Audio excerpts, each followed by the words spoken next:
12वीं वाले सभी बच्चों का बहुत बहुत स्वागत है। समय एग्ज़ाम का बहुत ही पास आते जा रहा है और हमारी तैयारी ज़ोरों शोरों से चलती जा रही है।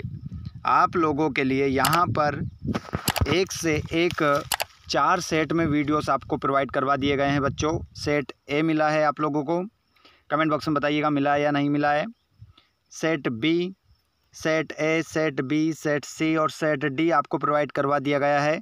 लेकिन मैं ये चाहता हूँ कि आप लोगों का एक भी क्वेश्चन, वस्तुनिष्ठ प्रश्न एक भी बार नहीं होना चाहिए और हर एक प्रश्न हमारा बनना चाहिए। देखिए प्यारे बच्चों, तो यहाँ पर एक और सेट आप लोगों के लिए आ चुका है। तो हमारे क्लास 12th वाले 25 फरवरी को पेपर देने वाले हैं। समय बहुत पास में आ चुका है। 80 नंबर का पेपर पूरा छाप देना है। गलती किसी प्रकार की हमें करना नहीं है। आइए बच्चों, क्लास को पूरी देखकर जाइएगा और किसी भी प्रश्न को आपको छोड़ना नहीं है और आंसर बिल्कुल सटीक, और जिस प्रश्न का एक ही आंसर हो ऐसा आंसर आपको लगाना है। आइए प्यारे बच्चों, तो हम स्टार्ट करते हैं आज की इस लाइव क्लास को। हमारे सभी विद्यार्थी जितने भी क्लास में आ चुके हैं, इस क्लास को एक बार दबा के शेयर कर दो सभी को। उसके बाद हम स्टार्ट करते हैं हमारी क्लास। जल्दी से एक बार शेयर करेंगे सभी। All student share with your friends, जल्दी से शेयर करेंगे सभी। और आप चाहते हैं किसी प्रकार आपको अन्य सब्जेक्ट के वीडियो भी मिल सके तो चैनल को सब्सक्राइब करने के बाद घंटी की बटन को ऑल पर अवश्य करिएगा। चलिए प्यारे बच्चों, एक और धमाकेदार यहाँ पर क्लास आप लोगों के लिए लेकर आते हैं। उठा लो अपने हाथ में कॉपी और उठा लो अपने हाथ में एक पेन और इन प्रश्नों को नोट करते चलिएगा। पहला प्रश्न आपकी स्क्रीन पर है, उषा का जादू टूटने का कारण है। देखिए बच्चों, उषा का जादू टूटने का क्या कारण है। तो उषा का जादू कब टूटता है बच्चों? ये टूटता है सूर्योदय होने पर। सूर्यास्त मत लगा दीजिएगा, गलत हो जाएगा। ओस मत लगाना, मंद मंद हवा भी मत लगाना। इसका सटीक आंसर जो होगा वो होगा सूर्योदय। सूर्योदय आपका करेक्ट आंसर होगा। आइए प्यारे बच्चों, नेक्स्ट क्वेश्चन को हम देखते हैं। कौन सा रस हमारे मन में उत्साह का संचार करता है? आइए प्यारे बच्चों, इसका आंसर बताइए।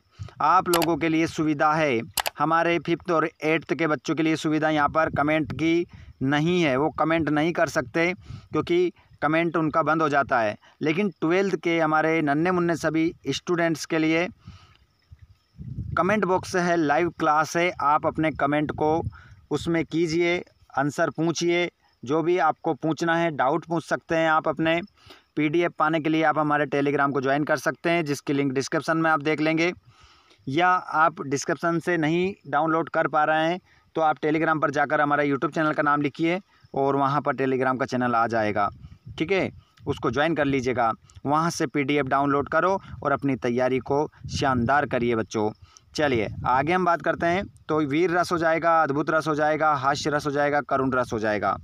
तो देखिए कौन सा रस हमारे मन में उत्साह का संचार करता है बच्चों? तो यहाँ पर राइट आंसर वीर रस होगा। आगे चलते हैं। लुट्टन पहलवान ने हराया था। तो लुट्टन पहलवान ने जो हराया था बच्चों, वो हराया था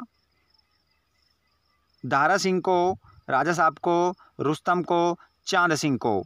तो प्यारे बच्चों, लुट्टन पहलवान ने जो हराया था वो हराया था चांद सिंह को। प्यारे बच्चों, लुट्टन पहलवान के कितने पुत्र थे? कमेंट बॉक्स में बताइए। इस क्वेश्चन को छाप दो, जल्दी से कमेंट बॉक्स भर जाना चाहिए। प्रत्येक विद्यार्थी इसका कमेंट बॉक्स में बताएगा इसका आंसर क्या होगा। लुट्टन पहलवान ने किसको हराया था? चांद सिंह, राइट आंसर है। उसके बाद अगला क्वेश्चन, अर्थ के आधार पर वाक्य के प्रकार होते हैं। तो यहाँ पर आपका अर्थ के आधार पर जो वाक्य के प्रकार होते हैं बच्चों, आ से अर्थ, आ से आठ, अर्थ से, आ से अर्थ और आ से आठ। याद रखिएगा, 3 तो रचना के आधार पर होते हैं बच्चों, 3 रचना के आधार पर होते हैं। यहाँ पर पूछा अर्थ के आधार पर, तो राइट आंसर 8 के साथ हम जाएंगे। लॉक कर लो इसको।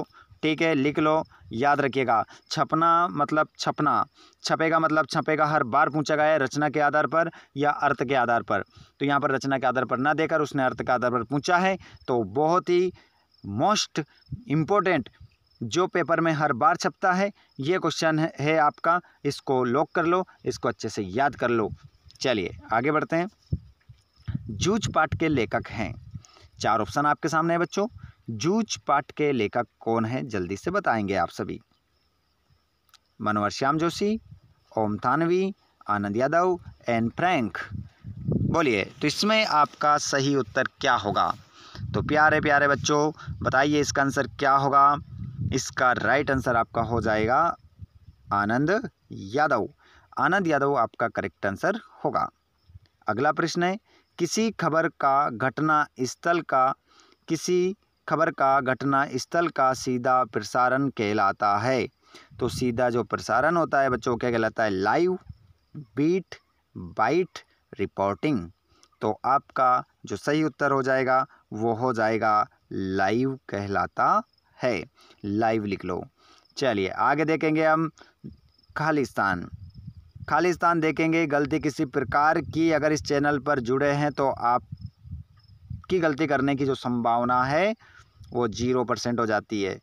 किसी प्रकार की कोई गलती आपको नहीं करना है, बिल्कुल अपना माइंड एक्टिव रखना है और तमाम यहाँ पर बताए गए प्रश्नों को नोट करते चलना है, ध्यानपूर्वक समझते चलना है।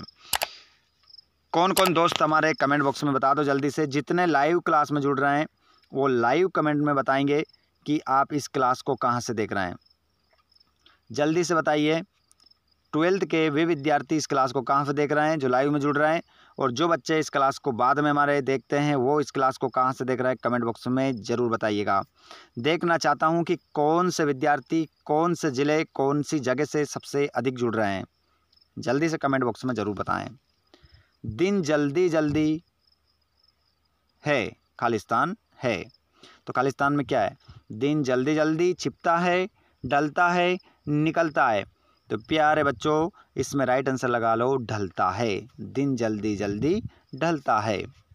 अगला क्वेश्चन, जिन छंदों में मात्राओं के आधार पर गणना की जाती है वो छंद कहलाता है बच्चों। मुक्तक छंद, मात्रिक छंद, वर्णिक छंद।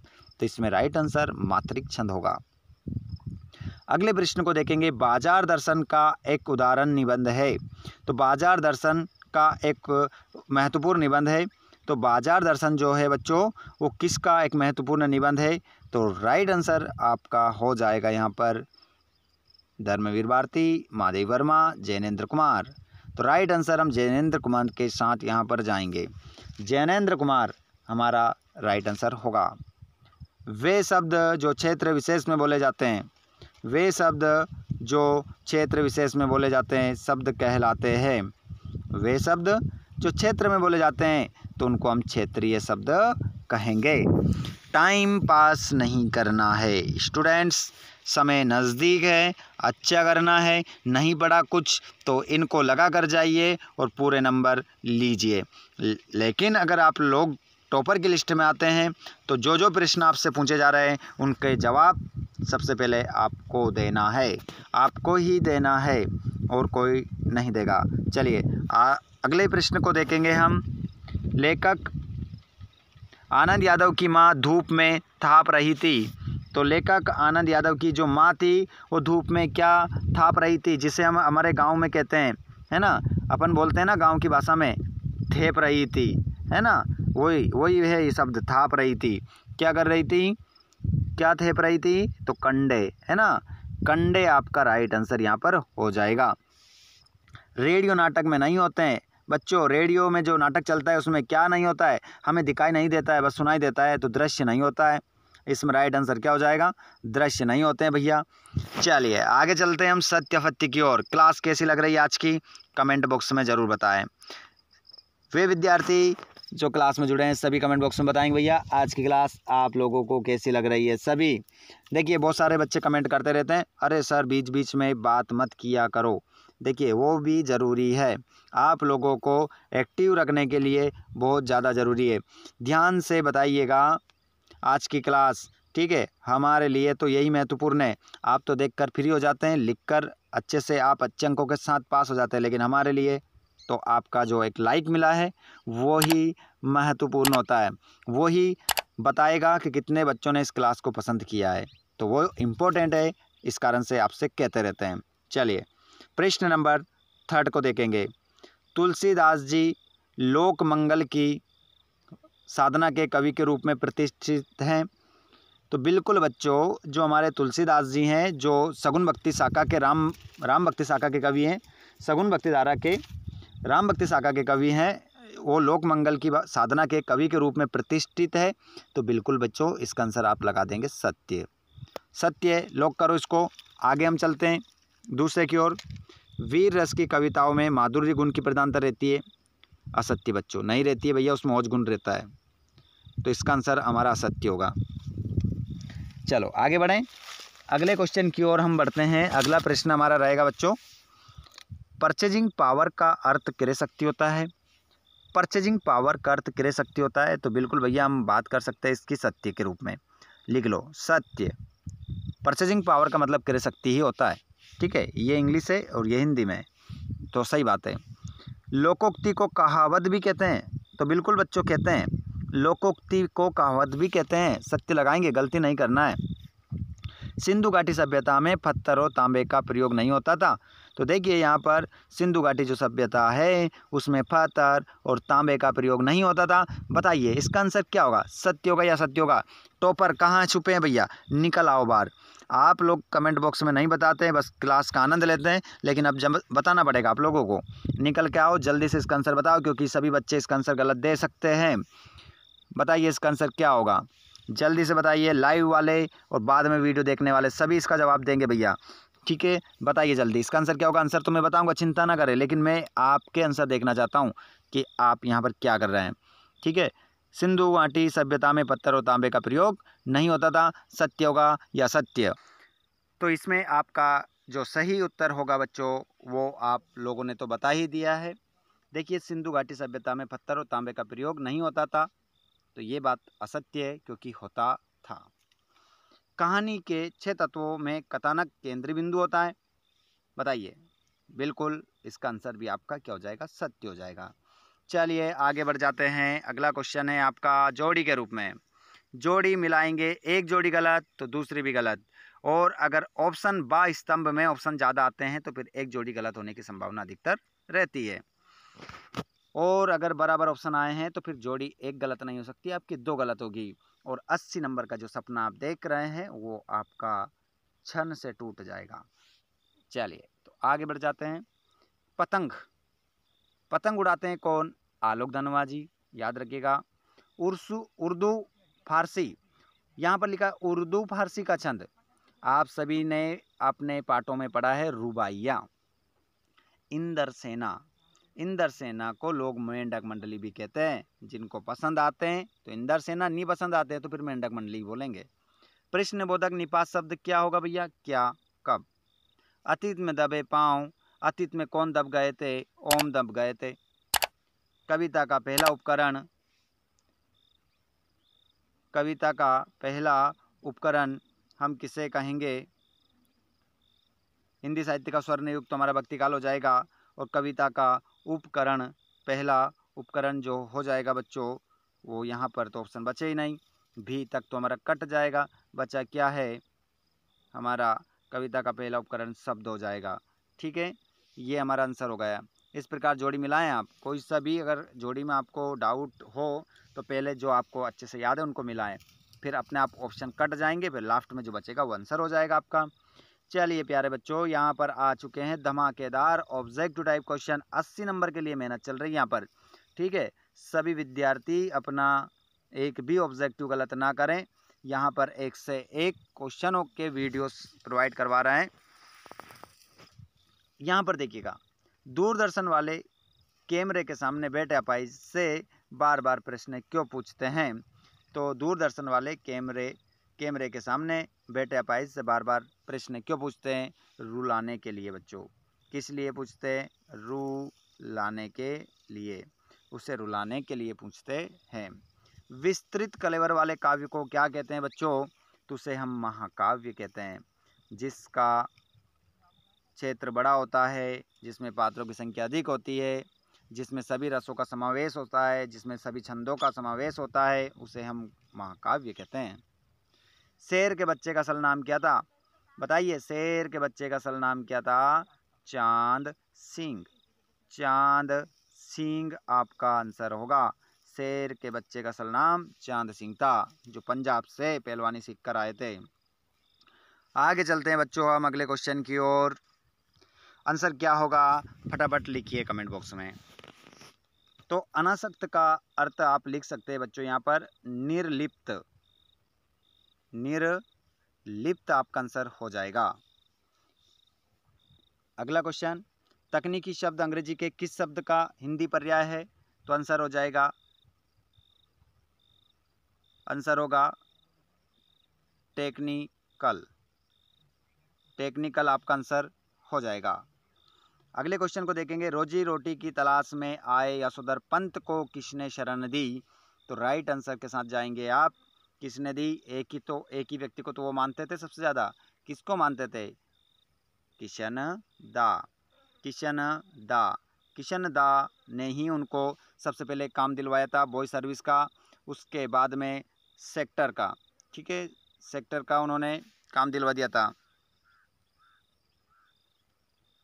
सेक्टर मैनेजर उनको बनवा दिया गया था, है ना, दूसरी बार। डेडलाइन किसे कहते हैं? किसी भी काम को करने की अंतिम सीमा को, किसी भी काम को करने की अंतिम सीमा को लिख देता हूँ यहाँ पर। किसी भी काम, किसी भी काम को करने, किसी भी काम को करने की अंतिम सीमा, किसी भी काम को करने की अंतिम सीमा को क्या कहते हैं बच्चों? डेडलाइन कहते हैं। अब देखिएगा यहाँ पर क्वेश्चन आंसर आप लोगों के लिए। प्रगतिवाद के कवियों के नाम और उनकी एक रचना। नई कविता की 2 विशेषताएं। क्षणवाद को महत्व, नवीन प्रयोगों की प्रधानता, छायावाद की प्रमुख विशेषता रही है। ठीक है, 2 विशेषताएं। जग जीवन का भार लिए फिरने से कवि हरिवंश राय बच्चन का क्या आशय है? रचना के संदर्भ में अंधड़ और बीज क्या है?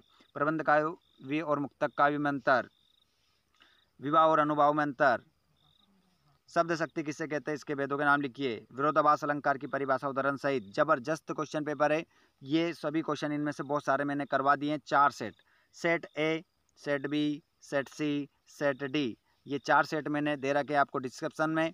नहीं मिले हैं तो कमेंट बॉक्स में बताओ, लिंक दे रखी है मैंने। आगे देखिएगा, मुहावरे के अर्थ लिखकर वाक्य में प्रयोग। खून पसीना एक करना, बहुत मेहनत करना। ईद का चांद होना, बहुत दिनों बाद नजर आना। तो इसका सीधा सीधा अर्थ यह है, किसान अपने खेतों में खून पसीना एक कर देते हैं। और ईद का चांद होना, रमेश विदेश चले जाने के बाद ईद का चांद हो गया।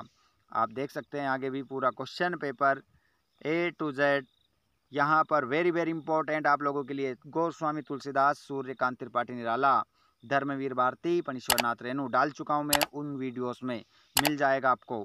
भाव पल्लवन करना है भैया, इसका आपको विस्तार करना है इसको। सच्चा सुख निरोगी काया, यहाँ पर ये भी जबरदस्त है। साला में वार्षिक महोत्सव के संबंध में 2 मित्रों के बीच संवाद लिख सकते हैं आप। नंबर ही मिलेंगे आपको पूरे में पूरे। यहाँ पर इस अपठित गद्यांश को पढ़कर आंसर देना है। तो देख सकते हैं आंसर लिख दिए मैंने। ठीक है, और यहाँ पर नीचे वाले का आंसर लिख दिया है, देख लो। ठीक है, नारी को महत्व और नारी का महत्व देख सकते हैं। संदर्भ प्रसंग देख सकते हैं, आत्म परिचय पाठ से लिया गया। हरिवंश राय बच्चन ने लिखा इस पाठ को, बना दो संदर्भ। और इस पाठ को लिखने वाले कविता के बहाने कुंवर नारायण, ये आपका संदर्भ प्रसंग गद्यांश का। यहाँ मुझे ज्ञात होता है कि बाजार को सार्थकता भी वही मनुष्य देता है। तो ये पाठ कहाँ से भैया? तो ये है आपका बाजार दर्शन, जैनेन्द्र कुमार ने लिखा है। श्रम विभाजन, ये श्रम विभाजन और जाति प्रथा हमारे डॉक्टर भीमराव अंबेडकर। और ध्वनि विस्तारक यंत्र मैंने डाल रखा है डिस्क्रिप्शन में, निबंध मैंने ये सारे डाल रखे हैं डिस्क्रिप्शन में, देख लो। तो ये पूरा क्वेश्चन पेपर हो गया। चिंता ना करें, अभी मैं आप लोगों के लिए एक से एक बिल्कुल पेपरों का पिटारा खुलने वाला है यहाँ पर। आप क्लास में जुड़े रहिएगा, अपने दोस्तों के साथ शेयर करना है और क्लास को ज़बरदस्त दबा के आपको लाइक करना है। और आपको चैनल पर डलने वाले वीडियो मिलते रहें तो सब्सक्राइब करने के बाद घंटी की बटन को ऑल पर अवश्य करना है। तो जल्दी से एक बार सभी जाते जाते लाइक ज़रूर करके जाएं, अपने दोस्तों को शेयर करके जाएं, अपने व्हाट्सएप स्टेटस, अपने टेलीग्राम चैनल सब में इस वीडियो की लिंक को शेयर ज़रूर करें। धन्यवाद। Thanks for watching.